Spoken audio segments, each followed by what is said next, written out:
समाज में नफरत कैसे फैलाई जाए ये कोई बीजेपी से सीखे। कर्नाटक में हिजाब विवाद की आग अभी थमी भी नहीं है, लेकिन उससे पहले राज्य में हलाल पर विवाद खड़ा हो गया है। इस विवाद को हवा दे रही है सत्ता पर काबिज बीजेपी। कर्नाटक बीजेपी के एक नेता ने ऐसा बयान दिया है जो दो समुदायों में नफरत की खाई को और चौड़ा करेगा। देखते हैं ये खबर। साल 2014 के बाद से देश में लगातार अल्पसंख्यकों को निशाना बनाया जा रहा है, कभी धर्म के नाम पर तो कभी हिजाब और नमाज के नाम पर। अब तो हद ही हो गई। कर्नाटक में एक साजिश के तहत मुस्लिम समाज को आर्थिक स्तर पर कमजोर किया जा रहा है और इसमें सबसे बड़ी भूमिका है कर्नाटक की बीजेपी सरकार की। इन आरोपों को साबित करने के लिए बीजेपी के राष्ट्रीय महासचिव सीटी रवि ने मंगलवार को ऐसा ही बयान दिया है।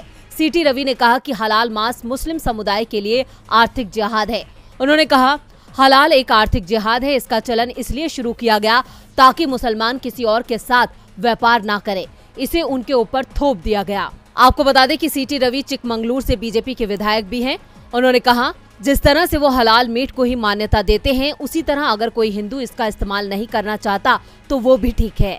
इससे पहले राज्य में हिंदू जन जागृति समिति ने एक धार्मिक आदेश जारी करते हुए कहा था कि हिंदू हलाल मीट ना खरीदें, क्योंकि मुसलमान पहले इसे अल्लाह को अर्पित करता है। इसलिए अगर हिंदू इसे पूजा में इस्तेमाल करेगा तो ये हलाल मांस झूठा माना जाएगा। हिंदू जन जागृति समिति की ये अपील उगादी त्योहार को लेकर आई, जिसमें हिंदू नववर्ष के बाद हलाल मीट का इस्तेमाल नहीं करने को लेकर कहा गया।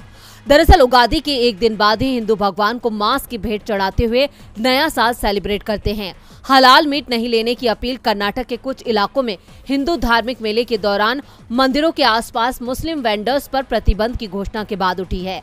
अब कर्नाटक में हिजाब विवाद के बाद हलाल मीट पर बैन की मांग की जा रही है। हिंदुओं के मेले में मुसलमानों के हिस्सा लेने पर भी रोक लगने लगी है। इस मामले के तूल पकड़ने पर पूर्व मुख्यमंत्री एचडी कुमारस्वामी ने बीजेपी पर निशाना साधते हुए कहा कि सरकार की जिम्मेदारी राज्य के 6.5 करोड़ लोगों के प्रति है, न कि केवल एक समुदाय के प्रति।